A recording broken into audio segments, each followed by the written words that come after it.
দীর্ঘ 9 বছরের অপেক্ষার পর 14ই আগস্ট 2025 মুক্তি পেতে চলেছে দেব এবং শুভশ্রী অভিনীত আবারও একটি ছবি ধূমকেতু, যার প্রেক্ষাপট মূলত উত্তর সিকিমকে কেন্দ্র করে। উত্তর সিকিমের পাহাড়ি চা বাগানে কাজ করতে গিয়ে চাকরি হারানো এক ম্যানেজার জটিলতা ও আর্থিক চাপের মাঝেই সে পরিবারের সুখ পুনরুদ্ধারের জন্য লড়াই করে যায়। ছবিটি আবেগময়, প্রতীকী গল্পের সঙ্গে বাস্তবতার মিশ্রণ। দীর্ঘ 12 বছর পর পর্দায় আবারও একসঙ্গে হাজির হচ্ছেন দেব এবং শুভশ্রী। এটি তাদের শেষ ছবি হিসাবেও চিহ্নিত হতে পারে, যা ভক্তদের জন্য আরও আবেগঘন অভিজ্ঞতা।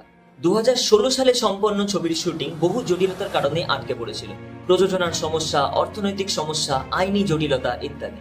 অবশেষে সেসব কাটিয়ে মুক্তির পথে ধূমকেতু। সঙ্গীত পরিচালনা করেছেন জনপ্রিয় সুরকার অনুপম রায়। গানে অংশ নিয়েছেন অরিজিৎ সিং এবং শ্রেয়া ঘোষাল। একটি আবেগবহুল এবং দ্যুতিময় সঙ্গীতাভিজ্ঞতা অপেক্ষা করছে। টিজার প্রকাশ হতেই দর্শকদের মধ্যে প্রবল উত্তেজনা শুরু হয়েছিল, স্পেশালি এক ভয়ঙ্কর ভিজুয়াল এবং স্পেশালি ভয়েস ওভারের জন্য, স্পেশালি দেবের। The comeback we have waited years for. তো যারা যারা এই ছবিটিকে দেখতে যেতে চাও সিনেমা হলে গিয়ে, তারা অবশ্যই কমেন্ট করে বলো 14ই আগস্ট তোমার নিকটবর্তী প্রেক্ষাগৃহে মুক্তি পেতে চলেছে ধূমকেতু। তো তোমরা অবশ্যই যেও, বিকজ আমাদের এত বছরের অপেক্ষা ফাইনালি পূরণ হতে চলেছে।